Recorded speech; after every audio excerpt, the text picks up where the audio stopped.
जय हिंद साथियों, स्वागत है आपका अपना यूट्यूब चैनल पीके स्टूडियो में। तो आप लोग कैसे हैं? शायद आप लोग जहाँ भी होंगे स्वस्थ होंगे, मस्त होंगे और ज़बरदस्त होंगे, ठीक? और अपने एग्जाम की तैयारी आप लोग बहुत ही बेहतरीन तरीके से करते हैं, ठीक? तो आज मैं आपको इस वीडियो में पॉलिटिकल साइंस यानी कि समाजशास्त्र का यानी कि 100 प्लस क्वेश्चन कराने वाला हूँ, जो आपके एग्जाम के लिए बहुत ही यूजफुल होगा। जैसे कि आप लोगों का एग्जाम आज सेंटर एग्जाम होने वाला है और जो फाइनल एग्जाम जो आपका होगा फरवरी में, उसके लिए भी आपको मोस्ट इंपॉर्टेंट साबित होने वाला है, ठीक ना? तो आप लोग इस वीडियो को बढ़िया से देखिए। यदि आप लोगों को अच्छा लगेगा तो अपने दोस्तों को भी शेयर करिएगा। और यदि थोड़ा-सा आप लोगों से रिक्वेस्ट है कि यदि आप लोग इस चैनल में न्यू हैं, तो चैनल को सब्सक्राइब कर लीजिएगा और अपने दोस्तों को भी शेयर करिएगा, ठीक ना? तो चलिए हम नहीं देरी करके वीडियो को स्टार्ट करते हैं। देखिए क्वेश्चन नंबर 1 में लिखा गया है कि क्वेश्चन थोड़ा आप लोग देखिएगा बढ़िया से। क्वेश्चन नंबर 1 में लिखा गया है कि निम्नलिखित में से कौन एक भारत की विदेश नीति का मुख्य आधार है? क्या लिखा गया क्वेश्चन को थोड़ा बढ़िया से पढ़िए क्वेश्चन कि निम्नलिखित में से कौन एक भारत की विदेश नीति का मुख्य आधार है? ठीक ना? तो आप लोग को देखना है कि कौन है। देखिए थोड़ा-सा मैं आप लोगों को हल्का-सा बता देना चाहता हूँ। ज़्यादा तो मैं बताऊँगा तो फिर वीडियो लंबा हो जाएगा, लेकिन थोड़ा-सा मैं जो थोड़ा मतलब थोड़ा जैसे कि कोई नया चीज़ मिलेगा तो उसको मैं डिटेल करने का प्रयास करूँगा। जैसे कि यहाँ एक चीज़ मिल रहा है क्या कि भारत की विदेश नीति का मुख्य अर्थ क्या होता है? देखिए, विदेश नीति का मुख्य अर्थ क्या होता है कि इसका मुख्य अर्थ होता है कि इंटरनेशनल स्तर पर सुरक्षा को मतलब शांति बनाए रखना, ठीक ना? और साम्राज्यवाद का विरोध करना। यदि आपको ऊपर कोई कब्ज़ा कर रहा है, तो उसका विरोध करिए, ठीक ना? यही है विदेश नीति का मुख्य आधार, ठीक है? उसके बाद रंग-भेद का भी खिलाफ खड़ा होना चाहिए। यदि कोई भेदभाव कर रहा है, रंग-भेद में यदि कोई भेदभाव करता है, तो उसके खिलाफ भी खड़ा होइए, ठीक ना? उसके बाद अंतर्राष्ट्रीय विवादों को शांतिपूर्ण रूप से खत्म करने का भी इसमें मतलब नियम होता है, ठीक ना? उसके बाद अपने अस्तित्व को बनाए रखना है, ठीक ना? ठीक, तो इसके अकॉर्डिंग इसका आंसर क्या हो जाएगा? तो इसका आंसर हो जाएगा कि गुट निरपेक्षता। देखिए, गुट निरपेक्षता क्या होता है वो आप लोग देखिएगा। देखिए, गुट निरपेक्षता का मतलब होता है कि सही क्या? सही और गलत में अंतर करके हमेशा सही नीति का समर्थन करना। इसका मतलब क्या हुआ कि सही और गलत का अंतर करके हमेशा किसका समर्थन करना? हमेशा सही नीति का समर्थन करना। तो इस क्वेश्चन के अकॉर्डिंग इसका आंसर क्या होने वाला है? तो इसका आंसर हो जाएगा गुट निरपेक्षता, ठीक ना? तो आप लोग समझ गए कि भारत की विदेश नीति का मुख्य आधार क्या है? कि हम लोग साम्राज्यवाद को कायम नहीं होने देंगे, अपने इंटरनेशनल स्तर पर शांति बनाए रखेंगे, ठीक ना? और रंग-भेद के खिलाफ भी हम लोग खड़ा होंगे, ठीक ना? तो ये सब भी मतलब भारत के विदेश नीति का मुख्य आधार है। उसके बाद ये गुट नीति होगा, इसका क्या कहते हैं, गुट निरपेक्षता, इसका क्या हो जाएगा? आंसर हो जाएगा, ठीक ना? चलिए, आगे हम लोग देखते हैं क्वेश्चन नंबर 2 को। देखिए क्वेश्चन नंबर 2 में क्या लिखा गया कि चीन ने भारत पर अचानक अचानक आक्रमण किया था। क्या किया था? चीन ने भारत पर अचानक आक्रमण कब किया था ये देखना है। देखिए, चीन ने अचानक आक्रमण किया था 1900 कितना में 1962 में, जो इंदिरा गांधी के काल में किया था, ठीक ना? तो इसी समय महात्मा इंदिरा गांधी ने आपातकालीन घोषित किया था, ये युद्ध के बाद, ठीक? तो चलिए यही यही युद्ध के समय इंदिरा गांधी ने आपातकालीन लगाया था, ठीक ना? तो चलिए आंसर इस क्वेश्चन के अकॉर्डिंग इसका आंसर क्या हो जाने वाला है? तो चीन ने भारत पर आक्रमण कब किया था? 1962 में। आप लोग याद रखिएगा, ठीक? तो चलिए ये भी हो गया। आगे हम लोग देखते हैं क्वेश्चन नंबर हम लोग 3 को पढ़ते हैं। देखिए क्वेश्चन नंबर 3 में क्या लिखा गया है कि लोकसभा में अनुसूचित जनजाति के लिए कितनी सीटें आरक्षित है? क्या बोला जा रहा है कि लोकसभा में अनुसूचित जनजाति के लिए कितने सीटें आरक्षित है? तो 47 सीटें अनुसूचित जनजाति के लिए आरक्षित है, ठीक ना? नहीं, और क्या कहते हैं उसको, वो क्या बोलते हैं उसको इंग्लिश में, आरक्षित है, ठीक ना? चलिए आगे देखते हैं हम लोग। क्वेश्चन नंबर हम लोग 4 को पढ़ते हैं। देखिए क्वेश्चन नंबर 4 में क्या लिखा गया है कि क्वेश्चन नंबर 4 में लिखा गया कि किस अनुच्छेद के अंतर्गत पंचायतों को संवैधानिक दर्जा दिया गया? ये आप लोग को देखना है कि किस अनुच्छेद यानी किस आर्टिकल के तहत पंचायतों को क्या दिया गया? संवैधानिक दर्जा दिया गया है। तो ये दिया गया अनुच्छेद अनुच्छेद 243 के, आर्टिकल 243 के तहत ये संवैधानिक दर्जा दिया गया है पंचायतों को, ठीक ना? तो ये आप लोग इसको याद रखिएगा। चलिए आगे देखते हैं क्वेश्चन नंबर हम लोग 5 को पढ़ते हैं। देखिए क्वेश्चन नंबर 5 क्या लिखा गया, बहुत इंपॉर्टेंट क्वेश्चन है कि नाथुला दर्रा, क्या लिखा गया कि नाथुला दर्रा भारत को उसके किस पड़ोसी देश से जोड़ता है? हाँ, नाथुला दर्रा जो है ना, तो भारत को किस पड़ोसी देश से जोड़ता है? तो ये आप लोगों को याद रखना है, किससे जोड़ता है? ये जोड़ता है आपको चीन से जोड़ता है। किससे?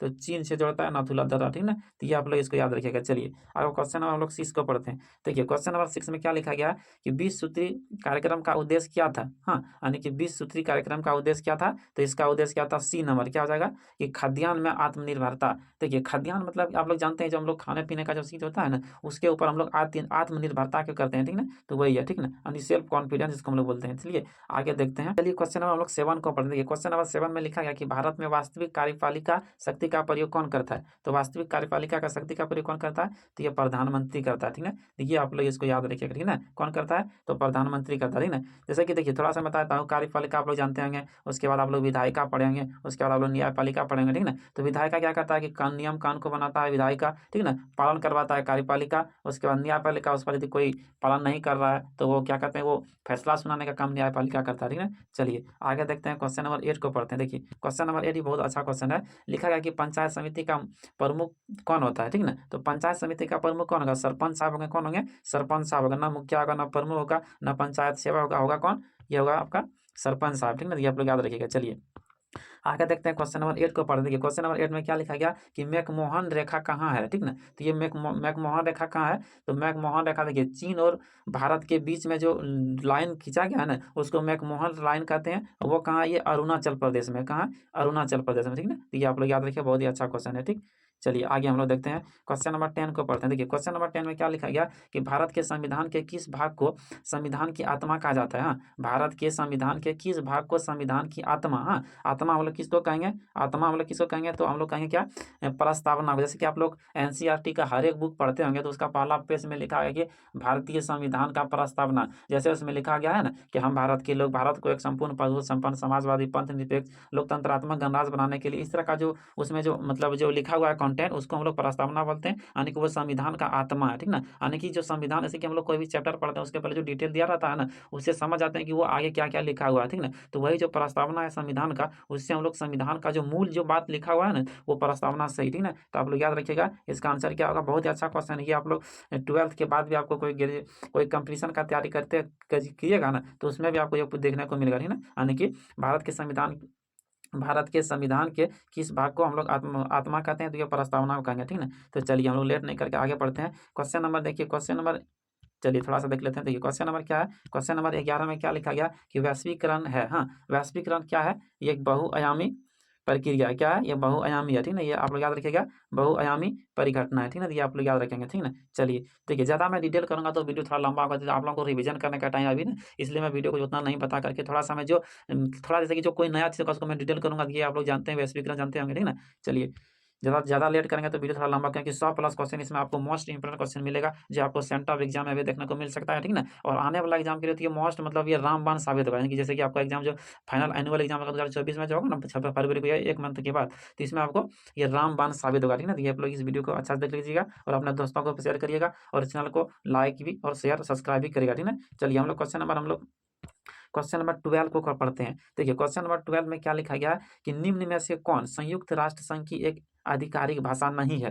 क्या है? ये जापानी जो है ना, ये संयुक्त राष्ट्र की एक आधिकारिक भाषा नहीं है, ठीक ना। अरबी भी है, स्पेनिश है, चीनी है, लेकिन ये क्या है, क्या कहते हैं, ये जापानी नहीं है, ठीक ना। तो ये आप लोग याद, थोड़ा सा मैं करेक्शन कर लेता हूँ, ठीक। चलिए आगे हम लोग देखते हैं अब क्या होगा इसका आंसर। ये होगा जापानी, ठीक ना। ये संयुक्त क्या कहते हैं, संयुक्त राष्ट्र संघ की आधिकारिक भाषा नहीं है, ठीक ना। चलिए आगे हम लोग देखते हैं। आगे देखिए क्वेश्चन नंबर हम लोग 13 को पढ़ते हैं। देखिए क्वेश्चन नंबर 13 में क्या लिखा गया कि 1956 में भारतीय राज्यों का पुनर्गठन का आधार क्या था? क्या था? पुनर्गठन का आधार क्या था? सबसे तो मुख्य आधार भाषा, तभी तो कहता है ना कि कोस कोस में वाणी बदले, कोस कोस में पानी बदले तो कोस कोस में वाणी बदले, ठीक ना। यानी कि भाषा के आधार से हम लोग राज्यों का पुनर्गठन हुआ, ठीक ना। तो ये आप लोग याद रखिएगा, ठीक ना।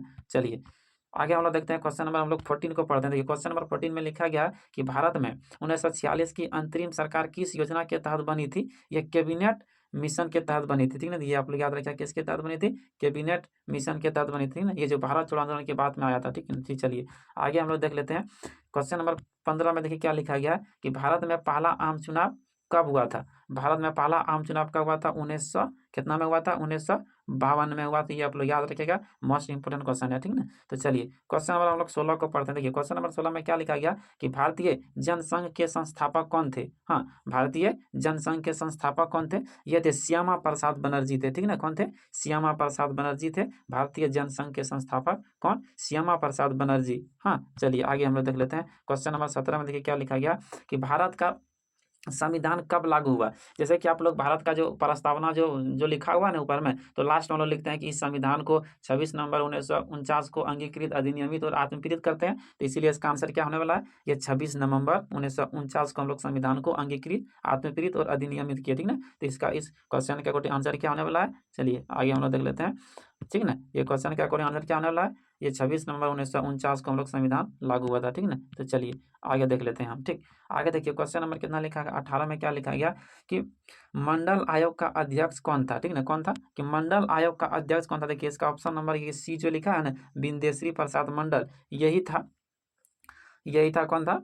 देखिए क्वेश्चन क्या था आप लोग देख लीजिएगा, थोड़ा सा नीचे कर देता हूं मैं। हाँ, क्या लिखा गया था, मंडल आयोग का अध्यक्ष कौन था, बिंदेश्वरी प्रसाद मंडल था, ठीक ना। ये आप लोग याद रखिएगा, ठीक। तो चलिए इसका आंसर यही हो जाएगा, ठीक। आगे देखते हैं क्वेश्चन नंबर 19 में, देखिए क्या लिखा गया। क्वेश्चन नंबर 19 में लिखा गया कि भारत के किस राज्य में पहली गैर कांग्रेस सरकार बनी थी। पूछ रहा है कि भारत के किस राज्य में पहली गैर सरकार कांग्रेस बनी थी। ये कौन सा हो जाएगा, ये हो जाएगा केरल, ठीक ना। ये आप याद रखिएगा कौन सा होगा, केरल, ठीक ना। तो चलिए हम लोग क्वेश्चन नंबर 50 बोलते हैं 20 यानी कि 20 को पढ़ते हैं। देखिए क्वेश्चन नंबर 20 में क्या लिखा है, बहुत ही अच्छा क्वेश्चन है कि भारतीय संविधान के अनुसार संप्रभुता निहित है, किसमें है, संप्रभुता किसमें निहित है, ये जनता में निहित है, किसमें, ये जनता में निहित है, ठीक ना। चलिए आगे देख लेते हैं हम लोग क्वेश्चन नंबर 21 को पढ़ते हैं। देखिए क्वेश्चन नंबर 21 में लिखा गया कि द्वितीय विश्व युद्ध के बाद विश्व राजनीति के दो ध्रुव कौन कौन थे। हाँ, विश्व क्या लिखा गया कि द्वितीय विश्व युद्ध के बाद, हाँ, द्वितीय विश्व युद्ध के बाद क्या लिखा गया कि विश्व राजनीति के दो ध्रुव कौन थे, ये अमेरिका और सोवियत संघ थे। कौन थे, ये अमेरिका और सोवियत संघ से जो शीत युद्ध जो हुआ था ना, यानी कि इसी में हुआ था, ठीक। चलिए आगे हम लोग देख लेते हैं, आगे क्वेश्चन भी मिलेगा। चलिए उसके बाद देखना है कि देखिए क्वेश्चन नंबर 22 में क्या लिखा गया कि नाटो का स्थापना कब हुआ था। हाँ, नाटो का स्थापना कब हुआ था, ये आप लोग याद रखिएगा, बहुत ही अच्छा क्वेश्चन है। नाटो का स्थापना जो हुआ था ना, वो हो गया था तुम्हारा कितना, 1949 ईस्वी में, कितना में, 1949 में नाटो की स्थापना हुआ था। ये आप लोग याद रखिएगा, ठीक ना। चलिए पॉलिटिकल साइंस जो है ना, ये पॉलिटिकल साइंस आपका यदि आप 12th पास कर जाते हैं, उसके बाद यदि आप कोई कंपटीशन का तैयारी करते हैं, जैसे कि रेलवे हुआ, एसएससी हुआ, जीडी हुआ, यूपी पुलिस हुआ, बिहार पुलिस हुआ, आदि बीपीएससी यूपीएससी, कोई किसी भी एग्जाम का आप लोग तैयारी करेंगे तो ये सब क्वेश्चन आपको पॉलिटी का भी नहीं छोड़ेगा, ठीक है ना। चलिए आगे हम लोग देख लेते हैं क्वेश्चन हम लोग देखते हैं 23 में क्या लिखा गया। क्वेश्चन में 23 में लिखा गया कि सीटो और सेंटो किस प्रकार के संगठन थे। हाँ, सीटो और सेंटो किस प्रकार के संगठन थे, ये सैनिक संगठन थे। कौन संगठन थे, ये सैनिक संगठन थे। इसको आप लोग याद रखिएगा, सीटो और सेंटो सैनिक संगठन थे, ठीक ना। तो चलिए हम लोग लेट नहीं करके, कि देखिए हम लोग अभी रिवीजन कर रहे हैं ना, रिवीजन में लेट क्यों करेंगे, तो आप लोग पढ़े हैं, थोड़ा सा रिवीजन जल्दीबाजी में कर लेंगे ताकि एग्जाम में बहुत ही हमको थोड़ा मदद मिल सके, ठीक ना। चलिए मैं आप लोगों से बार बार रिक्वेस्ट करता हूँ कि यदि आप लोग वीडियो को पसंद करते हैं तो चैनल को सब्सक्राइब थोड़ा जरूर करिएगा, ठीक ना। और अपने दोस्तों को शेयर करिए, थोड़ा उनका भी भला हो जाएगा, ठीक ना। तो इसी तरह से मैं वीडियो आप लोग को देता रहूँगा मस्त मस्त से, तो आप लोग चैनल में बने रहिए अंत तक, और अंत तक इस वीडियो को जरूर देखिएगा। यदि आप लोग 100 क्वेश्चन कर लेते हैं तो आपका एग्जाम में एकदम, आप एग्जाम को भंडाफोड़ कर देंगे पॉलिटिकल साइंस में, ठीक ना। यानी कि एक भी क्वेश्चन बाहर नहीं आएगा। क्वेश्चन कितना लिखा गया है, क्वेश्चन नंबर 24 यानी कि 24 में लिखा गया कि गुट निरपेक्ष आंदोलन के प्रथम सम्मेलन में कितने देशों ने भाग लिया था। कितने देशों ने भाग लिया था, 25 यानी कि 25 देशों ने भाग लिया था। देखिए गुट निरपेक्ष आप लोग को हम पहले बताए कि गुट निरपेक्ष क्या होता है, कि गुट निरपेक्ष क्या होता है, देखिए सही और गलत में अंतर करके हमेशा सही नीति का समर्थन करना। क्या करना, यानी कि रॉन्ग और राइट, यानी कि सही और गलत का पहचान लेंगे और हमेशा हम लोग सही नीति सही नियम का हम लोग क्या करेंगे, समर्थन करेंगे, वही गुट निरपेक्ष होता है, ठीक ना। तो इसमें कितना गुट निरपेक्ष आंदोलन में प्रथम सम्मेलन में कितना देशों ने भाग लिया था, यानी कि 25 देशों ने भाग लिया था। देखिए थोड़ा सर्कल बन रहा है, कितना देशों ने भाग लिया था। यह अच्छा क्वेश्चन है इसलिए मैं थोड़ा सा रिपीट कर रहा हूँ, कितना, 25 देशों ने भाग लिया था, ठीक ना। और गुट निरपेक्ष तो आप लोग को बता ही दिए कि सही और गलत में पहचान करके और हम लोग सही का क्या करेंगे, उसका समर्थन करेंगे, ठीक ना।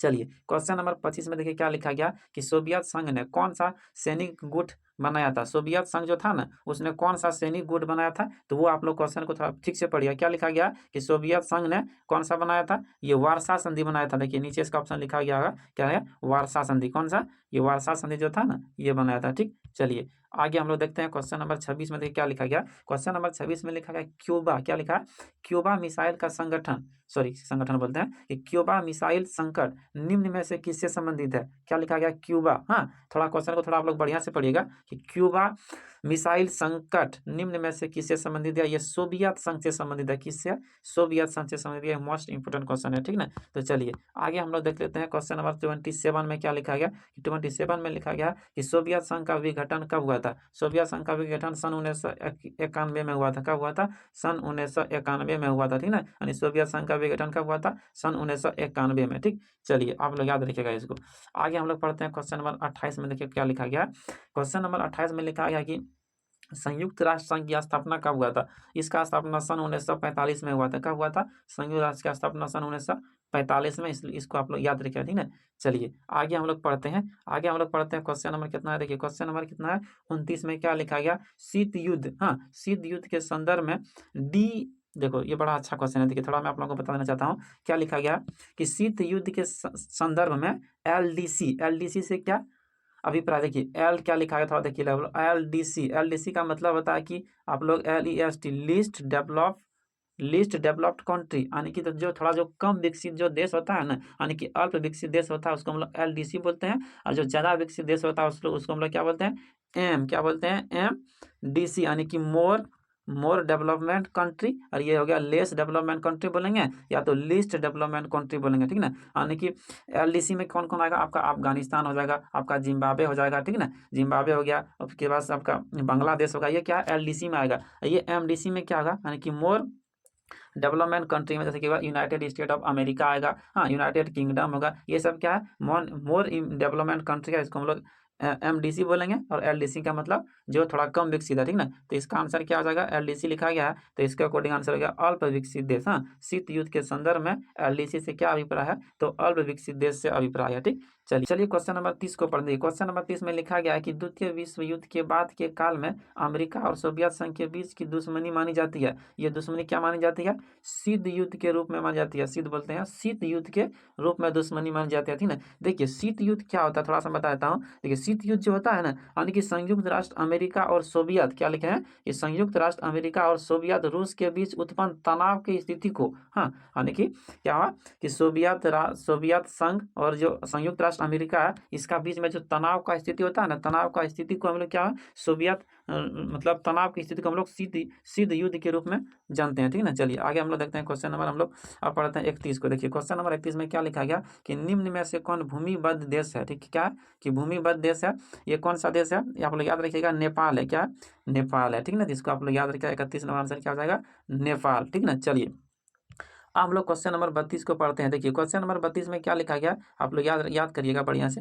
क्वेश्चन नंबर 32 में लिखा गया कि नेपाल संवैधानिक गणतंत्र था, कब था, तो 2005 में था, कब था, देखिए 2000 कितना में, 2005 में था, ठीक है। इसका ऑप्शन आपको नीचे मिलेगा, कितना में था, 2005, देखिए यहाँ है, ठीक, आप लोग याद रखिएगा 2005, ठीक। चलिए अब क्वेश्चन नंबर हम लोग आगे पढ़ते हैं 33 को। देखिए क्वेश्चन नंबर 33 बढ़िया क्वेश्चन है, लिखा गया कि आणविक अप्रसार संधि का हस्ताक्षर कब हुआ था, क्या कि आणविक अप्रसार संधि का हस्ताक्षर कब हुआ था, ये आप लोग याद रखिएगा 1968 में हुआ था, कब हुआ था, 1968 में, ठीक ना। चलिए आगे देखते हैं क्वेश्चन नंबर 34 में क्या लिखा गया। क्वेश्चन नंबर 34 में लिखा गया कि सुरक्षा परिषद के अस्थायी सदस्य की संख्या थी, क्या थी, सुरक्षा सदस्य की अस्थायी सदस्यों की संख्या थी, ये थी 10, कितना थी, ये 10 आप लोग याद रखिएगा। चलिए आगे हम लोग पढ़ते हैं क्वेश्चन नंबर 35 को पढ़ते हैं। क्वेश्चन नंबर 35 में लिखा गया कि संयुक्त राष्ट्र दिवस मनाते हैं, कब मनाते हैं, संयुक्त राष्ट्र दिवस मनाते हैं हम लोग 24 अक्टूबर को, कितना को मनाते हैं, आप लोग याद रखिएगा 24 अक्टूबर को मनाते हैं, कब मनाते हैं,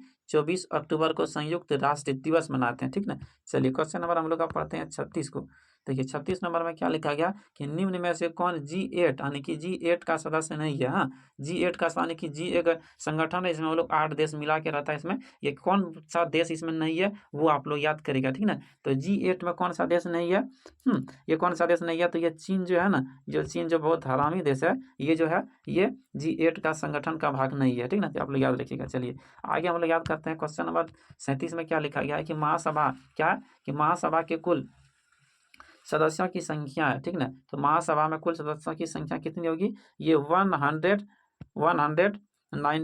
यानी कि 192, कितना 192 महासभा के कुल सदस्यों की संख्या कितना 192 है, ठीक ना। तो ये आप लोग याद रखिएगा, ठीक। चलिए आगे पढ़ते हैं। देखिए क्वेश्चन नंबर 38 में लिखा गया कि क्या लिखा गया कि गुट निरपेक्ष आंदोलन का पहला शिखर सम्मेलन कहाँ हुआ था, कहाँ हुआ था, ये अच्छा क्वेश्चन है। क्या लिखा है, यूगोस्लाविया में हुआ था, कहाँ हुआ था, यूगोस्लाविया में हुआ था, ठीक ना, आप लोग याद रखिएगा। चलिए आगे देखते हैं क्वेश्चन नंबर 39 में क्या लिखा गया कि क्वेश्चन नंबर 39 में देखिए थोड़ा सा ऊपर कर देता हूँ। क्वेश्चन नंबर 39 में लिखा गया है कि गुट निरपेक्ष, देखिए गुट निरपेक्ष आप लोग को कितना बार पहले क्वेश्चन नंबर सेकंड में भी, फर्स्ट में भी मिला था और भी बीच में मिला और फिर मिल रहा है। तो गुट निरपेक्ष आप लोग को क्या बताए थे हम कि सही और गलत में अंतर करके हमेशा सही का समर्थन करना गुट निरपेक्षता कहलाता है, ठीक ना। तो आप लोग याद रखिएगा इसका आंसर क्या आ जाएगा कि क्वेश्चन देखो क्या लिखा था कि गुट निरपेक्ष आंदोलन का 18वां शिखर सम्मेलन हुआ था। 18वां शिखर सम्मेलन जो हुआ था ना, तो वो कहाँ हुआ था, वो लिखा है ऑप्शन नंबर बी में। इसका आंसर क्या लिखा है, देखियो क्या लिखा गया, अजर अजर अजरबैजान में हुआ था। कहाँ हुआ था, अजरबैजान में हुआ। चलिए हम लोग क्वेश्चन नंबर 40 को पढ़ते हैं। अब क्वेश्चन नंबर 40 में लिखा गया है कि सिंधी नदी भारत के किस राज्य से होकर गुजरती है, तो यह कश्मीर से होकर गुजरती है। कहाँ से गुजरती है, तो वह कश्मीर से होकर गुजरती है। ये आप लोग इसको याद रखिएगा, ठीक है ना। तो चलिए क्वेश्चन नंबर 41 को पढ़ते हैं। क्वेश्चन नंबर 41 में लिखा गया कि पेरे स्ट्राइका और ग्लास नोस्टा, हाँ ग्लास नोस्ट शब्द संबंधित है, किससे संबंधित है, ये गोरवाचेव से संबंधित है। किससे, गोरवाचेव से संबंधित है। ये आप लोग याद रखिएगा, ठीक ना। तो चलिए क्वेश्चन नंबर हम लोग 42 को पढ़ते हैं। क्वेश्चन नंबर 42 में लिखा गया है कि संयुक्त राष्ट्र संघ में कितने अंग हैं। संयुक्त राष्ट्र जो संघ है ना, उसमें कितने अंग हैं, तो उसमें 6 अंग हैं। आप लोग इसको याद रखिएगा, ठीक। तो चलिए देखिए मैं डिटेल में इसलिए नहीं कर रहा क्योंकि रिवीजन का समय मैं थोड़ा सा मैं स्पीड में ले रहा हूँ, क्योंकि 100 क्वेश्चन है, ज़्यादा मैं डिटेल करूँगा तो थोड़ा समय ज़्यादा लग जाएगा। इसलिए मैं थोड़ा ऑप्शन को डील नहीं करके ऐसे ही मैं टिक आउट करके पा रहा हूँ। तो आप लोग इसको थोड़ा सा देख लीजिएगा, ठीक ना। चलिए आप लोग चाहते हैं कि मैं डिटेल से पढ़ाऊँ, जो आप लोग को अच्छा लगता है तो कमेंट करिएगा। तो मैं यदि लेट होगा तो कोई दिक्कत नहीं है, लेकिन मैं डिटेल में पढ़ाने का प्रयास करूंगा, ठीक है। तो चलिए संयुक्त राष्ट्र संघ में कितने अंग हैं, तो ये हो जाएगा 6। हाँ आप लोग याद रखिएगा। चलिए आगे हम लोग पढ़ते हैं। चलिए क्वेश्चन नंबर हम लोग अब 43 को पढ़ते हैं। क्वेश्चन नंबर 43 में क्या लिखा गया, थोड़ा सा आप लोग ध्यान में देखिएगा।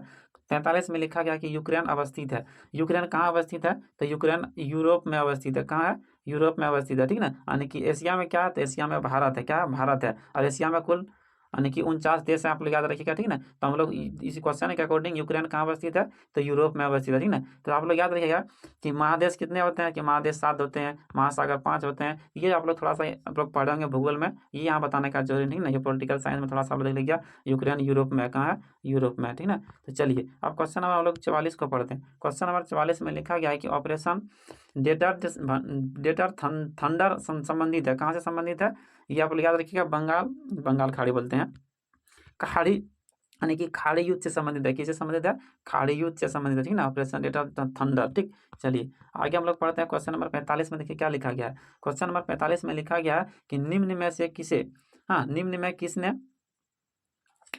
से किसने खुले दरबार की नीति अपनाई थी। खुले दरबार की नीति किसने अपनाई थी, ये आप लोग याद रखिएगा, चीन ने अपनाई थी। किसने, ये चीन ने खुले दरबार की नीति अपनाई थी, ठीक। तो चलिए आगे हम लोग क्वेश्चन नंबर 46 को देखते हैं कि क्वेश्चन नंबर 46 में लिखा गया कि निम्न में से कौन एशियान का क्या कि आसियान का स्थापना सदस्य नहीं है। ये आप लोग याद रखिएगा, इसका आंसर आपको क्या होने वाला है, कौन नहीं है, तो ये भारत जो है ना, वो नहीं है, ठीक। चलिए इसका आंसर क्या हो जाएगा, भारत, ठीक। तो चलिए आगे हम लोग क्वेश्चन नंबर 47 को पढ़ते हैं। देखिए क्वेश्चन नंबर 47 में लिखा गया है कि 1992 में किस शहर में पृथ्वी सम्मेलन हुआ था। कहाँ हुआ था, ये हुआ था रियो डी जेनेरियो में हुआ था। कहाँ हुआ था, रियो, कहाँ हुआ था, देखिए थोड़ा सा आप लोग देख लीजिएगा, रियो डी जेनेरियो में हुआ था पृथ्वी का सम्मेलन, ठीक ना। तो इसमें इसका सम्मेलन का मुख्य संगठन मोटिव क्या था कि पृथ्वी की धरोहर को बचाए रखना है, और उसके बाद जैव विविधता पर भी बात किया गया था, और कई मुद्दों पर इसमें बात किया गया था। तो ये कौन सा शहर में हुआ था, रियो डे जेनेरियो में हुआ था। कब हुआ था, तो 1992 में हुआ था। आप लोग याद रखिएगा, ये मोस्ट इंपोर्टेंट क्वेश्चन है, ठीक है ना।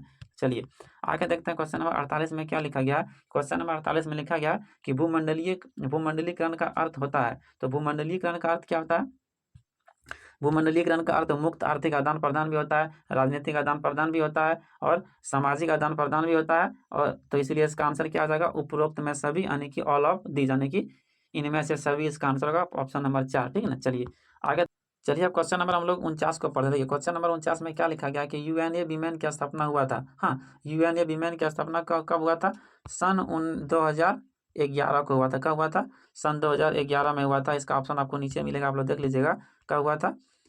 यूएनए विमान की स्थापना कब हुआ था, सन 19 बोलते हैं, सन 2011 में हुआ था। कब, सन 2011 में, ठीक। तो आप लोग याद रखिएगा। चलिए आगे देखते हैं क्वेश्चन नंबर 50 में। देखिए क्या लिखा गया कि विश्व व्यापार संगठन की स्थापना किस वर्ष हुआ था।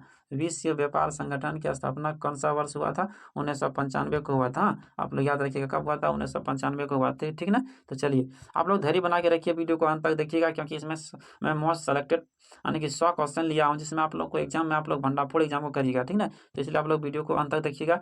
यदि आप लोग को देखने में लेट लगता है, रिवीजन जल्दी में करना है, तो आप लोग डबल स्पीड करके आप लोग देख लीजिएगा, ठीक ना। यानी कि 1.5 स्पीड यानी कि 1.x कर लीजिएगा, या तो 2x कर लीजिएगा, यानी कि डबल स्पीड करके देख लीजिएगा, जल्दी में रिवीजन हो जाएगा, ठीक ना। चलिए इस क्वेश्चन का अकॉर्डिंग क्या आंसर होगा कि विश्व व्यापार संगठन की स्थापना कब हुआ था? सन 1995 में हुआ था, ठीक ना। चलिए आगे देखिए, आगे क्वेश्चन नंबर 51 में क्या लिखा गया कि स्वतंत्र भारत के पहले गवर्नर जनरल कौन थे? स्वतंत्र भारत के पहले गवर्नर जनरल कौन थे? लॉर्ड माउंटबेटन थे, ठीक है। इसी क्वेश्चन में आपको पूछ दे कि स्वतंत्र भारत के प्रथम, प्रथम भारतीय, क्या पूछेगा कि प्रथम भारतीय गवर्नर जनरल कौन था? तो इसमें आप लोग आंसर लगाइएगा, क्या लगाइएगा, उसके अकॉर्डिंग आंसर आपको क्या होने वाला है। यदि आपको पूछे कि स्वतंत्र भारत के प्रथम भारतीय गवर्नर कौन है, तो भारतीय गवर्नर पूछा तो सिराज गोपालचारी को मारिएगा, लेकिन इस क्वेश्चन के अकॉर्डिंग आंसर क्या होगा, ये होगा लॉर्ड माउंटबेटन, क्योंकि क्या पूछा गया कि स्वतंत्र भारत के पहले गवर्नर कौन बना था? ये बना था लॉर्ड माउंटबेटन, ठीक ना। चलिए आगे आप लोग देखिएगा क्वेश्चन नंबर 52 में क्या लिखा गया कि क्वेश्चन नंबर 52 में लिखा गया कि माउंट मैन की उपाधि किसे दिया है? तो माउंट मैन की उपाधि किसे मिला है? ये दशरथ मांझी को मिला है, जो हमारे बिहार के ही हैं, ठीक ना, यानी कि हमारे बिहार के ही हैं, ठीक है। लेकिन देखिए थोड़ा सा हमको थोड़ा सा दुख होता है कि जो बड़े बड़े काम करके चल गए, लेकिन उनको कोई अवार्ड नहीं मिल रहा है। दशरथ मांझी तो नहीं है, लेकिन उनके बाल बच्चे को तो राष्ट्रपति द्वारा पुरस्कार मिलना चाहिए, क्योंकि इसने इतना बड़ा काम किया है कि समाज में, कि जहाँ रोड नहीं था वो पहाड़ों को तोड़ के उसके बाद वहाँ रोड बनाया। लेकिन थोड़ा सा इसको सरकार को थोड़ा ध्यान देना चाहिए, क्योंकि इसको थोड़ा क्या कि पुरस्कार कुछ होना चाहिए, ठीक ना। चलिए आगे देखिए, चलिए आगे देखिए हम लोग क्वेश्चन नंबर 53 में क्या लिखा गया है कि क्वेश्चन नंबर 53 में लिखा गया है कि बोडोलैंड, क्या है कि बोडोलैंड प्रदर्शित क्षेत्र कहाँ स्थित है? बोडोलैंड प्रदर्शित क्षेत्र कहाँ स्थित है? ये आपको असम में मिलेगा। आप लोग नीचे इसका ऑप्शन मिलेगा, कहाँ बोडोलैंड कहाँ प्रदर्शित केंद्र कहाँ है? देखिए थोड़ा सा मैं ऊपर कर लेता हूँ, ये असम में है। चलिए आप लोग इसको याद रखिएगा, कहाँ है? असम में, ठीक। चलिए अब हम लोग क्वेश्चन नंबर हम लोग आगे देखते हैं 54 को, ठीक ना। तो क्वेश्चन नंबर 54 में जो लिखा हुआ थोड़ा बढ़िया क्वेश्चन है कि पंचवर्षीय योजना का अवधारणा कहाँ से ली गई थी? पंचवर्षीय योजना की स्थापना जो लिया गया था वो कहाँ से लिया गया था, ये आपको क्वेश्चन नंबर में पूछ रहा है। तो ये सोवियत संघ से लिया गया था। कहाँ लिया गया था? सोवियत संघ से लिया गया था। जो ये वर्तमान सरकार जो क्या था हम लोग का, जो बीजेपी सरकार, उसने पंचवर्षीय योजना को खत्म कर दिया, ठीक ना, क्योंकि कहा गया कि इससे कोई हमको लाभ नहीं मिल रहा है, इसलिए हम लोग क्या करें, इसको खत्म कर देगा, ठीक ना। चलिए आगे हम लोग देखते हैं क्वेश्चन नंबर हम लोग 55 देखते हैं क्या लिखा गया। क्वेश्चन नंबर 55 में लिखा है कि वर्तमान में ब्रिटेन के प्रधानमंत्री कौन है? देखिए थोड़ा सा आप लोगों को भी अप टू डेट रहना है, क्योंकि देखिए यहाँ देखो ये जी की मतलब क्या कहते हैं, वो करंट अफेयर का क्वेश्चन पूछा गया है। ये 2022 में जो बना है ना, यानी कि ये वर्तमान में ब्रिटेन का जो प्रधानमंत्री है कौन है? ये भारतीय मूल के निवासी हैं, जो ऋषि सुनक जी हैं। कौन है? ऋषि सुनक जी हैं, ठीक ना। ये भारतीय मूल के हैं। देखिए भारतीय मूल के नहीं है, क्योंकि इनका शादी यहाँ हुआ है। हम ये बोल सकते हैं कि भारत के दामाद हैं, ठीक है। कौन है? ऋषि सुनक जी कौन है? भारत के दामाद हैं। इनकी पत्नी भारतीय मूल की है, लेकिन ये भारत के नहीं है। लेकिन थोड़ा आप लोग याद रखिएगा, ये ऋषि सुनक वर्तमान जो हुआ ना, ये ब्रिटेन के प्रधानमंत्री बनाए, ठीक। चलिए आगे देखिएगा क्वेश्चन नंबर 56 में देखिए क्या लिखा गया। क्वेश्चन नंबर 56 में लिखा गया आनंदपुर साहिब प्रस्ताव पास किया गया था। हाँ, आनंदपुर साहिब जो प्रस्ताव कब पास हुआ था, वो आप लोग को याद रखिएगा, सन 1900 कितना में हुआ था? सन 1900 कितना में, देखिए क्या लिखे, सन 1973 में हुआ था, ठीक ना। तो आप लोग याद रखिएगा। चलिए आगे देखिए, चलिए हम लोग क्वेश्चन नंबर हम लोग 56 को पढ़ते हैं। क्वेश्चन नंबर 56 में लिखा गया कि आनंदपुर साहिब प्रस्ताव कब पास किया गया था? ये पास किया गया था सन 1973 में। कब? सन 1973। इसका ऑप्शन आपको नीचे मिल जाएगा। देखिए कब हुआ था? सन 1973 में ये पारित हुआ था, ठीक। चलिए आप याद रखिएगा। चलिए क्वेश्चन नंबर हम लोग पढ़ते हैं 57 में। क्वेश्चन नंबर 57 में लिखा गया है कि निम्न में से कौन सा राज्य 1966 में बना था? 1966 में कौन सा राज्य बना था? तो हरियाणा राज्य बना था। कौन बना था? हरियाणा राज्य बना था, ठीक ना। चलिए आप लोग याद रखिएगा। चलिए, और 1966-67 के ही थोड़ा मतलब नज़दीक में हरित क्रांति आया था, तो आप लोग उसको भी याद रखिएगा। चलिए, यानी कि 70 के दशक में आया था, ठीक ना। चलिए आप लोग अब आगे देखते हैं, क्वेश्चन नंबर हम लोग 58 को पढ़ते हैं। क्वेश्चन नंबर 58 में लिखा गया है कि मार्च 2022 में किन दो राज्यों ने सीमा विवाद पर समझौता किया था? हाँ, किसने किया था? ये मेघालय और असम ने किया था। किसने किया था? मेघालय और असम ने मार्च 2022 में ये जो सीमा के बीच में जो मतलब क्या कहते हैं, वो विवाद को खत्म किया था, उन्हें समझौता किया था। असम और मेघालय के बीच में हुआ था, ठीक। कब हुआ था? सन 2022 में किया था, ठीक। ये हाल फिलहाल का बात है, थोड़ा आप लोग याद रखिएगा। चलिए आगे हम लोग क्वेश्चन नंबर 59 को पढ़ते हैं। लेकिन लिखा गया है कि निम्न में से किस राज्य में चिपको आंदोलन की शुरुआत हुआ था। तो देखिए चिपको आंदोलन कौन शुरुआत किया था, यानी चिपको आंदोलन का आप लोग नेता आप लोग याद होंगे, याद किए होंगे कि सुंदरलाल बहुगुणा इसका नेतृत्व किया था। और कहाँ किया था, ये गुजरात का रेनी मतलब नामक जो जिला था वो गढ़वाल क्षेत्र में हुआ था। कहाँ हुआ था, ये उत्तराखंड में हुआ था, आप लोग याद रखिएगा। इसका नेतृत्व कौन कर रहा था, सुंदरलाल बहुगुणा कर रहा था, ठीक ना। तो आप लोग याद रखिएगा, ठीक। चिपको आंदोलन कहाँ से था, ये उत्तराखंड से था, ठीक ना। तो ये पेड़ों को चिपक कर पेड़ों को बचाने का प्रयास कर रहा था, ठीक ना, इसीलिए थोड़ा सा चिपको इससे फेमस है, ठीक। अब हम लोग क्वेश्चन नंबर 60 को पढ़ते हैं। क्वेश्चन नंबर 60 में लिखा गया है कि निम्न में से कौन सरकारी नीतियों को प्रभावित करने की कोशिश करता है। कौन करता है, ये जो गैर सरकारी संगठन है ना, इसी ने क्या करता है, उसको प्रभावित करने का प्रयास करता है, ठीक ना। आप लोग याद रखिएगा, इसका आंसर क्या होगा, गैर सरकारी संगठन, ठीक। चलिए आगे हम लोग क्वेश्चन नंबर 60 को पढ़ते हैं। देखिए क्वेश्चन नंबर 60 में लिखा गया कि सरदार सरोवर बांध किस नदी पर अवस्थित है। तो ये नर्मदा नदी पर अवस्थित है। कहाँ है, सरदार सरोवर बांध कहाँ है, ये क्या कहते हैं, ये नर्मदा नदी पर अवस्थित है, ठीक। तो आप लोग इसको याद रखिएगा। चलिए आगे हम लोग क्वेश्चन नंबर 62 को पढ़ते हैं। देखिए क्वेश्चन नंबर 62 में लिखा गया है कि राष्ट्रीय विकास परिषद के अध्यक्ष कौन होते हैं। राष्ट्र को जो विकास करना है, यानी कि नेशनल को जो थोड़ा डेवलप में लाना है, उसका अध्यक्ष कौन होते हैं, तो उसका अध्यक्ष पीएम होते हैं, यानी कि प्राइम मिनिस्टर, ठीक ना। और हमारे वर्तमान में भारत के वर्तमान में क्या कहते हैं कि भारत का प्रधानमंत्री कौन है, तो नरेंद्र मोदी है। तो राष्ट्रपति कौन है, तो ये द्रौपदी मुर्मू है। उपराष्ट्रपति कौन है, तो जगदीश धनखड़ है। हाँ, आप लोग याद रखिएगा। चलिए आगे देखते हैं, क्वेश्चन नंबर हम लोग 63 को पढ़ते हैं। देखिए क्वेश्चन नंबर 63 में लिखा गया कि योजना आयोग को भंग कर दिया गया था। हाँ, योजना आयोग को भंग कर दिया गया था। ये कब किया गया था, 2014 में किया गया था। योजना आयोग को भंग कब किया गया, 2014 में किया गया था, ठीक। चलिए आगे हम लोग क्वेश्चन नंबर 62 को पढ़ते हैं। 62 बोलते हैं, 64 को। क्वेश्चन नंबर 64 में क्या लिखा गया है कि प्रथम पंचवर्षीय योजना शुरू हुआ था। प्रथम पंचवर्षीय योजना शुरू कब हुआ था, सन 1951 को शुरू हुआ था। आप लोग याद रखिएगा कब, तो सन 1900 कितना में, सन 1951 में शुरू हुआ था प्रथम पंचवर्षीय योजना, ठीक ना। तो चलिए आगे हम लोग देखते हैं, क्वेश्चन नंबर 65 को पढ़ते हैं। देखिए क्वेश्चन नंबर 65 में लिखा गया कि पंचायती राज है। पंचायती राज क्या है, ये तृतीय यानी कि टर्सरी अरेंजमेंट है, जिसको हम लोग क्या बोलते हैं, तृतीय अवस्था बोलते हैं, ठीक ना। तृतीय व्यवस्था, इसको इंग्लिश में टर्सरी अरेंजमेंट बोलेंगे। इंग्लिश छोड़िए, हम लोग हिंदी में बात करते हैं। ये पंचायती राज जो है ना, वो तृतीय व्यवस्था है, ठीक ना। चलिए आगे हम लोग देखते हैं, क्वेश्चन नंबर 66 में क्या लिखा गया। क्वेश्चन नंबर 66 में लिखा गया है क्या, कि राज्य पुनर्गठन आयोग किया गया था। हाँ, राज्य पुनर्गठन आयोग की स्थापना किया गया था। कब किया गया था, तो 1953 में किया गया था। ऑप्शन नंबर 1 इसका आंसर हो जाएगा। कब किया गया था, राज्य पुनर्गठन आयोग का स्थापना सन 1953 में किया गया था, ठीक। तो आप लोग इसको याद रखिएगा। चलिए आगे हम लोग क्वेश्चन नंबर 67 को पढ़ते हैं। देखिए क्वेश्चन नंबर 67 में लिखा गया है कि भारत में धर्मनिरपेक्ष शब्द कब जोड़ा गया था। जो भारत में जो था धर्मनिरपेक्ष जो शब्द था ना, उसको कब जोड़ा गया था, वो आप लोग याद रखिएगा। कब जोड़ा गया था, सन 1976 को जोड़ा गया था। कब, सन 1976 को जोड़ा गया था। धर्मनिरपेक्षता जो संविधान का जो हम लोग का जो संविधान का जो आत्मा जो मूल क्या कहते हैं, जो मूल संविधान का जो आत्मा जिसको हम लोग क्या कहते हैं, प्रस्तावना कहते हैं, उसमें निरपेक्षता को एक जोड़ा गया। कब, तो सन 1900 कितना में जोड़ा गया था, 76 में जोड़ा गया था, ठीक। चलिए आप लोग इसको याद रखिएगा। चलिए आगे देखते हैं हम लोग, संपत्ति का अधिकार है। हाँ, तो संपत्ति का अधिकार क्या है, संपत्ति का अधिकार पहले था क्या, मौलिक अधिकार था, लेकिन उसको मौलिक बोलते हैं, मूल अधिकार था, लेकिन उसको वहां से निकाल करके क्या कहते हैं, देखिए पहले मूल अधिकार था कितना, 7 था, लेकिन वहां से इसको संपत्ति का अधिकार को निकाल करके क्या किया गया, संपत्ति के अधिकार को निकाल करके उसको कानूनी अधिकार दिया गया था, ठीक ना। तो ये संपत्ति का अधिकार क्या है, ये कानूनी अधिकार है, ठीक ना। तो आप लोग याद रखिए। देखिए थोड़ा ज़्यादा डिटेल में करूँगा तो वीडियो लंबा होगा, लेकिन इसलिए मैं डिटेल नहीं कर रहा हूँ। लेकिन फिर भी हमको डिटेल करने का मन करता है, लेकिन मैं थोड़ा समय की पाबंदी के कारण से मैं थोड़ा सा कम ही समय लेने का प्रयास करूँगा। तो थोड़ा सा आप लोग देख लीजिएगा, कहीं कि मैं थोड़ा समय बोलने का प्रयास करता हूँ, फिर मैं नहीं बोलता, क्योंकि देखता हूँ कि समय कम है, ठीक ना। चलिए आगे देखते हैं क्वेश्चन नंबर, इसका आंसर क्या हो जाएगा, संपत्ति का अधिकार मूल अधिकार नहीं क्या हो क्या है, ये मौलिक अधिकार नहीं है, मूल अधिकार नहीं है, लेकिन यह कानूनी अधिकार है, ठीक ना। तो आप लोग इसको याद रखिए। चलिए आगे हम लोग देखते हैं क्या, क्वेश्चन नंबर हम लोग 69 को पढ़ते हैं। देखिए क्वेश्चन नंबर 69 में लिखा गया कि 44वां संविधान संशोधन कब हुआ था। 44वां संविधान संशोधन कब हुआ था, सन 1900, देखिए सन 1978 को हुआ था। कब हुआ था, सन 1978 को हुआ था, ठीक ना। तो इसका ऑप्शन आपको नीचे मिलेगा। 44वां संविधान संशोधन कब हुआ था, सन 1978 को हुआ था। ये आप लोग याद रखिएगा, कब हुआ था, सन 1978 को हुआ था 44वां संविधान संशोधन, ठीक ना। चलिए आगे हम लोग पढ़ते हैं, क्वेश्चन नंबर 70 में क्या लिखा गया कि पंचशील समझौता पर हस्ताक्षर करने वाला देश थे, भारत और कौन था? हाँ, यानी पंचशील जो समझौता हुआ ना, उस पर हस्ताक्षर करने वाला एक तो भारत था, लेकिन और एक कौन देश था? तो एक और देश था, हमारा पड़ोसी देश था, चीन था। कौन था? चीन था, ठीक ना। चलिए अब आगे हम लोग क्वेश्चन नंबर 71 को पढ़ते हैं। देखिए क्वेश्चन नंबर 71 में क्या लिखा गया है कि राज्य परिषद के सदस्यों का कार्यकाल होता है। राज्य परिषद सदस्यों का कार्यकाल कितना होता है? 6 वर्ष होता है। कितना होता है? 6 वर्ष होता है, ठीक है। चलिए आगे हम लोग क्वेश्चन नंबर 72 को पढ़ते हैं। देखिए क्वेश्चन नंबर 72 में क्या लिखा गया है?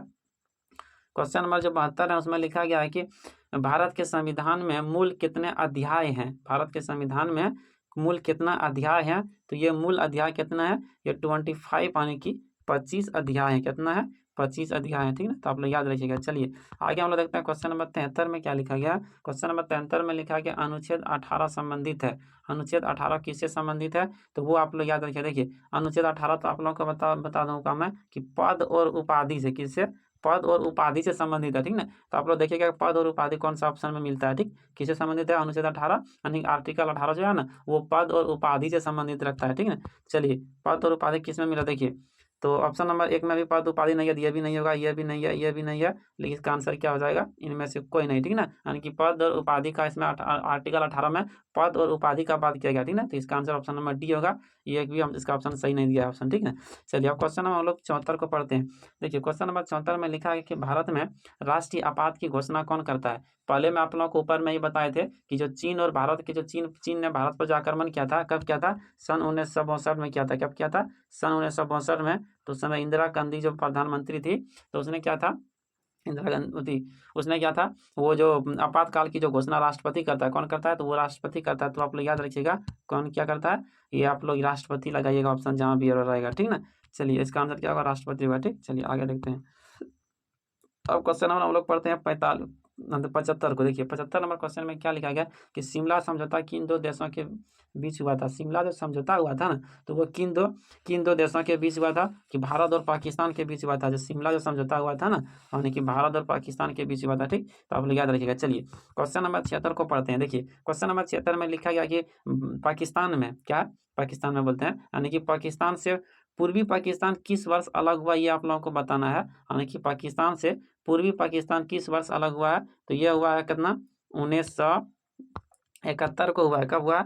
1971। देखिएगा आप लोग ऑप्शन नंबर कहाँ मिलता है, ठीक ना। यानी पाकिस्तान से पूर्वी पाकिस्तान कब अलग हुआ? सन 1971 में हुआ है। तो आप लोग इसको याद रखिएगा, ठीक। चलिए आगे देखते हैं क्वेश्चन नंबर 77 में क्या लिखा गया है। क्वेश्चन नंबर 77 में लिखा गया कि संसद के संयुक्त अधिवेशन को कौन संबोधित करता है? संसद के संयुक्त अधिवेशन को कौन संबोधित करता है? तो वो राष्ट्रपति संबोधित करते हैं। कौन करते हैं? राष्ट्रपति संबोधित करते हैं, ठीक ना। यानी कि जिसको हम लोग भारत का प्रथम व्यक्ति कौन होता है? राष्ट्रपति होता है। वही संसद को संबोधित करता है। संसद के संयुक्त अधिवेशन को वही संबोधित करता है। कौन? तो राष्ट्रपति करता है, ठीक। आप लोग याद रखिएगा। चलिए आगे हम लोग क्वेश्चन नंबर पढ़ते हैं 78 में। क्वेश्चन नंबर 78 में लिखा गया कि राज्य के राज्यपाल को कौन नियुक्त करता है? देखो राज्यपाल नियुक्त हुआ, सांसद की नियुक्ति हुआ, ये सब राष्ट्रपति करते हैं। कौन करते हैं? राष्ट्रपति करते हैं, ठीक ना। तो चलिए आप लोग याद रखिएगा। चलिए आगे हम लोग देखते हैं क्वेश्चन नंबर 79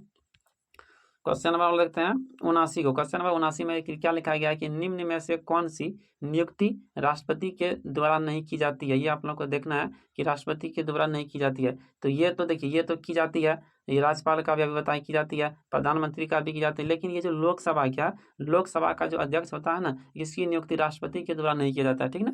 चलिए इसका आंसर होगा ऑप्शन नंबर बी। लोकसभा अध्यक्ष की जो नियुक्ति होती है वो राष्ट्रपति के द्वारा नहीं किया जाता है, ठीक। चलिए आगे हम लोग क्वेश्चन नंबर हम लोग पढ़ते हैं 80 में। देखिए क्वेश्चन नंबर 80 में क्या लिखा गया कि निम्न में से किसके विरुद्ध अविश्वास लाया जा सकता है? किसके विरुद्ध अविश्वास लाया जा सकता है? क्वेश्चन नंबर 80 में, हाँ, यानी कि सरकार के विरुद्ध अविश्वास लाया जा सकता है। इस ऑप्शन में आपको देखना है सरकार का विरोध कहाँ है, ठीक ना। चलिए आगे देखना है सरकार के विरोध, ठीक। चलिए आगे देखना है क्वेश्चन नंबर हम लोग 81 को पढ़ते हैं। बढ़िया क्वेश्चन है। क्वेश्चन नंबर 81 में क्या लिखा गया है कि क्वेश्चन नंबर 81 में लिखा गया कि रूस संयुक्त राष्ट्र में सोवियत संघ की जगह कब लिया? हाँ, ये कब लिया था आप लोग याद रखिएगा। दिसंबर 1991 में लिया था। कब लिया था? दिसंबर 1991 में लिया था। ये आप लोगों को याद रखना है, ठीक ना। देखिए थोड़ा सा वीडियो लंबा हो रहा है तो एनर्जी आप लोगों को लॉस नहीं करना है, क्योंकि जैसे कि कोई एग्जाम का तैयारी करते हैं जिसमें हम लोग थोड़ा पहले ही हार जाएंगे तो वो थोड़ा दिक्कत होता है, ठीक ना। इसलिए आप लोग को हारना नहीं है, अंत वीडियो को देखना है, ठीक ना। चलिए आगे हम लोग देखते हैं क्वेश्चन नंबर 82 में क्या लिखा गया। क्वेश्चन नंबर 82 में लिखा है कि बर्निल की दीवार गिरी कहाँ थी? बर्निल की दीवार गिरी कहाँ थी? ठीक ना। तो ये बर्निल की दीवार गिरी थी। हाँ, बर्निल की दीवार गिरी थी, कब थी ये आप लोगों को याद रखना है। क्वेश्चन नंबर इसमें कब होगा, 1989, ठीक ना, ये आपको याद होगा। ठीक, चलिए आगे देखना है क्वेश्चन नंबर हम लोग कितना, क्वेश्चन नंबर 83। देखिए क्या लिखा गया है कि वोल्शेविक, क्या लिखा है कि वोल्शेविक कम्युनिस्ट पार्टी की स्थापना की गई थी। कब की गई थी या तो किसने की थी, ये लेनिन के द्वारा की गई थी। ठीक ना, तो आप लोग इसको याद रखिएगा, लेनिन के द्वारा। ठीक, चलिए आगे हम लोग क्वेश्चन नंबर हम लोग पढ़ते हैं अब 84 नंबर। देखिए क्वेश्चन नंबर 84 में क्या लिखा गया, आप लोग थोड़ा सा ध्यान से देखिएगा।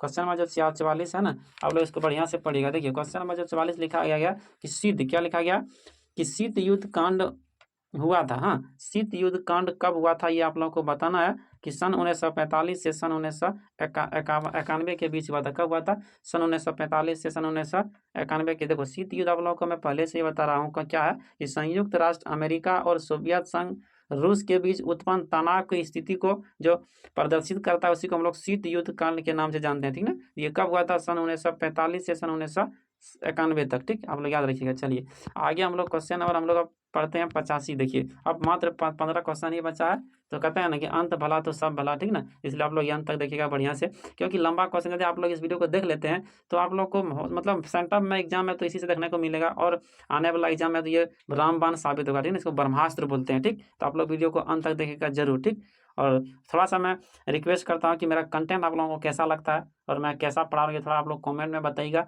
यदि अच्छा लगता होगा तो चैनल को सब्सक्राइब कर लीजिएगा। ठीक ना, और दोस्तों को भी शेयर करिएगा। ठीक ना, तो मैं चलिए आगे देखते हैं। आगे देखते हैं क्वेश्चन नंबर हम लोग 85 में क्या पढ़ रहे हैं। देखिए क्वेश्चन नंबर 85 में लिखा गया कि अमेरिकी प्रभुत्व की शुरुआत कब हुआ था। हाँ, अमेरिकी प्रभुत्व की शुरुआत कब हुआ था ये आप लोगों को याद रखना है कि अमेरिकी प्रभुत्व की शुरुआत कब हुआ था, सन 1991 में हुआ था। ठीक ना, चलिए आगे हम लोग देखते हैं क्वेश्चन नंबर हम लोग पढ़ते हैं 86 को। देखिए क्वेश्चन नंबर 86 में लिखा गया, थोड़ा मिट गया, इसको हटा लेते हैं। क्वेश्चन नंबर 86 में क्या लिखा गया कि पेंटागन नामक इस्पात बोलते हैं कि पेंटागन नामक इमारत अवस्थित है। ये पेंटागन नामक इमारत कहाँ अवस्थित है ये आप लोगों को बताना है। तो देखिए कहाँ है, अमेरिका में अवस्थित है। ऑप्शन नंबर 1 में ही लिखा गया अमेरिका। ठीक, चलिए आगे हम लोग क्वेश्चन नंबर हम लोग का पढ़ते हैं 87 को। देखिए मात्र अब 13 क्वेश्चन बचा है, तो आप लोग देखिएगा बढ़िया से। चलिए देखिए क्वेश्चन नंबर 87 में लिखा है कि परमाणु अप्रसार संधि का हस्ताक्षर कब हुआ था। हाँ, परमाणु, क्या लिखा गया कि परमाणु अप्रसार हस्ताक्षर कब हुआ था, संधि का हस्ताक्षर कब हुआ था, सन 1968 में हुआ था। कब हुआ था, सन 1968। आप लोगों को देखना है कि कौन सा ऑप्शन में दिख रहा है। ठीक, चलिए आगे हम लोग देख लेते हैं क्वेश्चन नंबर, अब हम लोग पढ़ते हैं 88 को। क्वेश्चन नंबर 88 में लिखा गया कि निम्न में से कौन मानवाधिकार का एक प्रकार है। मानवाधिकार का कौन एक प्रकार है ये आप लोगों को बताना है। ठीक ना, तो मानवाधिकार का प्रकार कौन है आप लोग को बताना है। देखो अभिव्यक्ति भी है, सामाजिक समानता भी है, आर्थिक विकास भी है, इसलिए इसका आंसर क्या आ जाएगा, ऑप्शन नंबर डी। ठीक, यानी कि इनमें से सभी। ठीक ना, चलिए आगे हम लोग क्वेश्चन नंबर 89 को पढ़ते हैं। देखिए क्वेश्चन नंबर 89 में क्या लिखा गया कि संयुक्त राष्ट्र संघ के कुल सदस्यों की संख्या थी। संयुक्त राष्ट्र संघ के कुल सदस्यों की संख्या थी, ये सदस्यों की संख्या कितनी थी, तो 193 थी। कितना थी, 193। आप लोग इसको याद रखिएगा। चलिए आगे देखते हैं क्वेश्चन नंबर हम 90 यानी कि 90 तक पहुंच चुके हैं। लिखा गया कि निम्न में से कौन क्षेत्रीय संगठन 1992 में गठित किया गया था। हाँ, कब किया गया था, 1992 में। क्या क्वेश्चन था, थोड़ा आप लोग बढ़िया से पढ़िएगा कि निम्न में से क्या लिखा गया कि निम्न में से कौन सा क्षेत्रीय संगठन 1992 में गठित किया गया था। तो ये क्या था, यूरोपीय यूनियन था। कौन था, यूरोपीय यूनियन। आप लोगों को देखना है कि ऑप्शन नंबर कितना में है, ये डी में है, यूरोपीय यूनियन था। ठीक, चलिए आगे हम लोग क्वेश्चन नंबर 91 को पढ़ते हैं। देखिए क्वेश्चन नंबर 91 में क्या लिखा गया है कि सर्वप्रथम किसने तृतीय विश्व युद्ध शब्द का प्रयोग किया था। किसने किया था, तृतीय विश्व युद्ध शब्द का प्रयोग किसने किया था, अल्फ्रेड सावे ने किया था। अल्फ्रेड सोवे ने किया था। ठीक, ऑप्शन नंबर डी। ठीक ना, चलिए आगे हम क्वेश्चन नंबर हम लोग 92 को पढ़ते हैं। देखिए क्वेश्चन नंबर 92 में लिखा गया कि यूरोपीय यूनियन का मुख्यालय कहाँ अवस्थित है। यूरोपीय यूनियन का मुख्यालय कहाँ अवस्थित है ये आप लोगों को बताना है। ठीक ना, ये कहाँ है, ये ब्रसेल्स में है। कौन, ऑप्शन नंबर सी होगा। ठीक ना, ये ब्रसेल्स में यूरोपीय यूनियन का मुख्यालय कहाँ, ब्रसेल्स में है। इसको आप लोग याद रखिएगा। ठीक ना, चलिए आगे हम लोग पढ़ते हैं क्वेश्चन नंबर अब 93 को पढ़ते हैं। ये अंतिम पड़ाव है। लिखा है कि दक्षेस, हाँ दक्षेस का संबंध है, दक्षेस से संबंध आप लोग याद रखिएगा सीधा दक्षिण एशिया से। किससे, दक्षिण एशिया से। ठीक ना, चलिए आगे हम लोग क्वेश्चन नंबर हम लोग पढ़ते हैं 94 को। क्वेश्चन नंबर 94 में लिखा गया कि वर्तमान में आसियान के कितने सदस्य थे। वर्तमान में आसियान के कितना सदस्य थे ये आप लोगों को याद रखना है। कितना थे, 10 थे। ठीक ना, तो आप लोग याद रखिएगा 10 सदस्य थे आसियान के। ठीक, चलिए आगे हम लोग क्वेश्चन नंबर 95 को पढ़ते हैं। क्वेश्चन नंबर 95 में लिखा गया कि निम्न में से कौन भारत का पड़ोसी देश नहीं है। क्या पूछा गया, थोड़ा देखिए आप लोग जो क्वेश्चन को पढ़ते हैं ना तो अंत तक थोड़ा ठीक से पढ़िएगा, क्योंकि देखिए क्वेश्चन में लास्ट में नेगेटिव लिखा रहता है और हम लोग पॉजिटिव आंसर को चूज कर लेते हैं, जिससे मेरा ऑप्शन गलत जाता है और हम लोग घर में आ गए अरे सलाह तो हम तो ये तो गलती कर दी, ये तो जानते थे। इसलिए आप लोग लास्ट तक जरूर पढ़िएगा और जहाँ नहीं होगा उसमें आप लोग अंडरलाइन कर लीजिएगा, ठीक ना, ताकि आपको क्वेश्चन में ध्यान रहेगा कि ये नहीं नेगेटिव क्वेश्चन को आंसर चूज करना है। ठीक, क्या क्वेश्चन पूछा गया था फिर से पढ़िएगा कि निम्न में से कौन भारत का पड़ोसी देश नहीं है। ठीक ना, तो ये तो नेपाल है जो उत्तर में है, ठीक ना, पाकिस्तान भी है उत्तर में ही है थोड़ा सा इधर लद्दाख की तरफ, उसके बाद देखिए भूटान भी है, क्या कहते हैं इधर पाकिस्तान के थोड़ा नेपाल के थोड़ा नीचे में, उसके बाद सिक्किम जो है ना ये भारत का तो राज्य है, तो देश थोड़े ना है, इसलिए इसका आंसर होगा ऑप्शन नंबर सी। ठीक ना, चलिए आगे हम लोग क्वेश्चन नंबर हम लोग 96 को पढ़ते हैं। देखिए क्वेश्चन नंबर 96 में लिखा गया कि 10 दिसंबर को मनाया जाता है, तो 10 दिसंबर को हम लोग क्या मनाते हैं, मानवाधिकार दिवस मनाते हैं। क्या मनाते हैं कि मानवाधिकार दिवस को हम लोग प्रत्येक बार 10 जनवरी बोलते हैं कि 10 दिसंबर को मनाते हैं मानवाधिकार दिवस। ठीक ना, चलिए अब क्वेश्चन नंबर हम लोग 97 को पढ़ते हैं। देखिए क्वेश्चन नंबर 97 में लिखा गया कि बांग्लादेश अस्तित्व में आया। बांग्लादेश अस्तित्व में कब आया है ये आपको बताना है। सन 1971 में आया था। कब आया था, देखिए सर्कल बन रहा है, कितना में आया था, सन 1971 में बांग्लादेश अस्तित्व में आया था। देखना है कि ऑप्शन नंबर कितना में है, ऑप्शन नंबर डी में है। ठीक ना, चलिए अब क्वेश्चन नंबर हम लोग अब 98 को पढ़ते हैं। क्वेश्चन नंबर 98 में लिखा गया है कि पश्चिमी पाकिस्तान के विरुद्ध, हाँ पश्चिमी पाकिस्तान के विरुद्ध सफल संघर्ष का नेतृत्व किसने किया था, शेख मुजीर, हाँ शेख मुजीबुर रहमान किया था। किसने किया था, शेख मुजीबुर रहमान ने किया था, ये आप लोग इसको याद रखिएगा। ठीक ना, चलिए अब आगे क्वेश्चन नंबर 99 यानी कि 99 को पढ़ते हैं। क्वेश्चन नंबर 99 में लिखा गया कि भारत ने कितने पड़ोसी देश में भारतीय शांति सेना भेजा था। हाँ भारत ने किसने बोलते हैं कि भारत ने किस, चलिए क्वेश्चन नंबर हम लोग 99 को पढ़ते हैं। देखिए क्वेश्चन नंबर 99 में लिखा गया है कि भारत ने किस पड़ोसी देश में भारतीय शांति सेना भेजा था। किस देश में भेजा था, ये श्रीलंका में भेजा था। कहाँ भेजा था, श्रीलंका में, तो आप लोग इसको याद रखिएगा। ठीक ना, चलिए आगे हम लोग याद रखते हैं कितना, और 100 लास्ट हम लोग पहुंच गया। लास्ट अंतिम क्वेश्चन है, लिखा गया कि फरक्का नदी जल समझौता किन दो देशों के बीच हुआ था। फरक्का नदी जल जो है समझौता किन दो देशों के बीच हुआ था, तो ये आप लोगों को याद रखना है कि बांग्लादेश और भारत के बीच हुआ था। कब क्या हुआ था, बांग्लादेश और भारत के बीच हुआ, ठीक ना। तो फाइनली में टोटल आप लोगों को इसमें कितना 50 क्वेश्चन यानी कि 100 क्वेश्चन सॉल्व कराएं, जो आपको एग्जाम के लिए बहुत ही यूजफुल होगा। ठीक ना, यानी कि पॉलिटिकल साइंस का 100 क्वेश्चन इसमें मिला। 100 क्वेश्चन में आपको डायरेक्ट एग्जाम में देखने को मिलेगा लगभग 10-15 क्वेश्चन, ठीक ना, यानी कि एनुअल एग्जाम का बात कर रहा हूँ, ये सेंटॉप का नहीं। सेंटॉप में भी आने का चांस 100% है, लेकिन जो एनुअल एग्जाम आपका जो फरवरी में होने वाला उसमें ये क्वेश्चन आपको बहुत मिलेगा। ठीक ना, तो यदि आप लोगों को वीडियो अच्छा लगा हो तो चैनल को सब्सक्राइब करिएगा और अपने दोस्तों को शेयर करिएगा।